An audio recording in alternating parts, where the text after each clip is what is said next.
Hey everyone, welcome back to Literary Mystic. Today we are continuing our journey through the history of English literature by diving into the Middle English period, which spans from 1066 to 1500. This period is a bridge between the Old English world of Beowulf and the flourishing Renaissance that followed.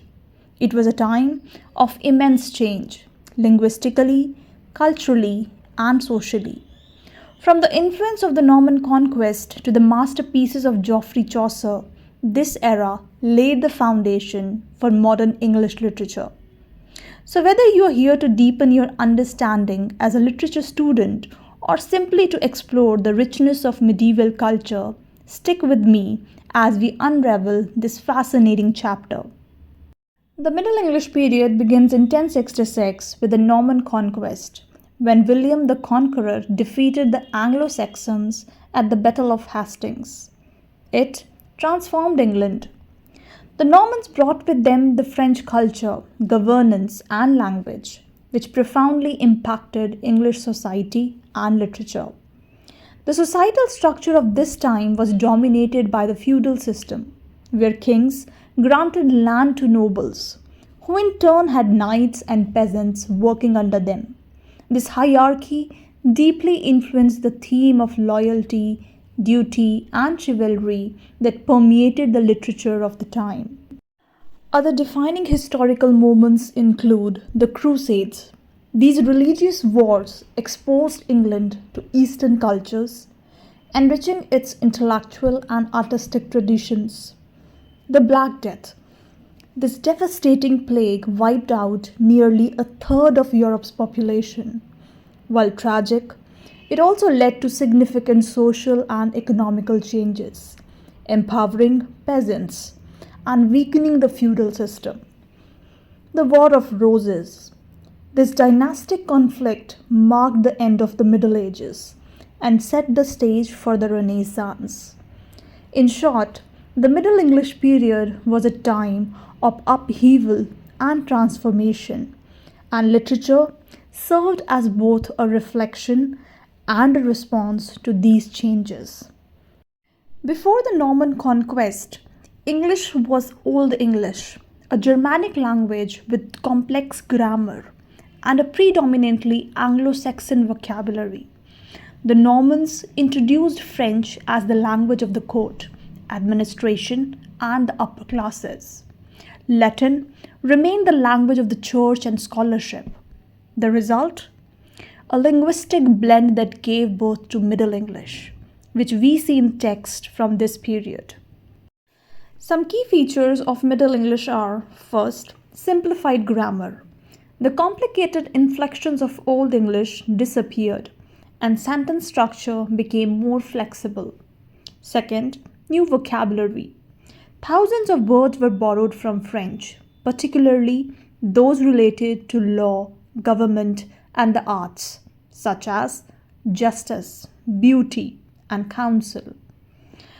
Third, dialects. Middle English had distinct regional dialects, including Northern, Midlands, Southern, and Kentish.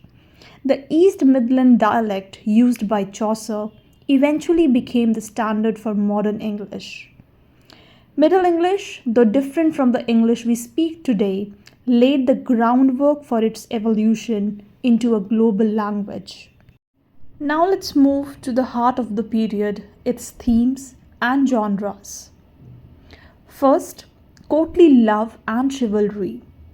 Inspired by French literary traditions, this theme celebrated knights performing noble deeds in the service of their ladies. It was tied to the ideals of chivalry and became central to much medieval poetry and romance. Second, religious texts. Religion dominated medieval life, and literature reflected this. Religious works included sermons, hymns, and allegories that reinforced Christian virtues. Examples include religious allegories like William Langland's Piers Plowman. Third, allegory. Writers used symbolic narratives to explore moral and spiritual themes. For example, Piers Plowman critiques social injustice while depicting a quest for truth and salvation. Fourth, secular literature. Chaucer's The Canterbury Tales offered a more grounded perspective. It depicted a group of pilgrims from various walks of life, each telling stories that reflected their personalities, values, and flaws. This work brought realism and diversity to Middle English literature. Fifth, drama. Mystery plays. Based on Bible stories, these plays were performed in cycles, often sponsored by guilds. Morality plays.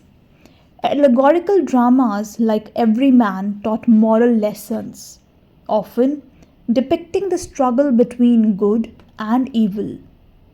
The literature of this period balanced religious devotion with a growing interest in human experience, paving the way for the secular themes of the Renaissance. The Middle English period boasts some of the most influential writers in the history of English literature. Geoffrey Chaucer, known as the father of English literature, Chaucer's The Canterbury Tales is a masterpiece. It's a collection of stories told by pilgrims traveling to Canterbury, offering a vivid snapshot of medieval society with humor, irony, and social commentary.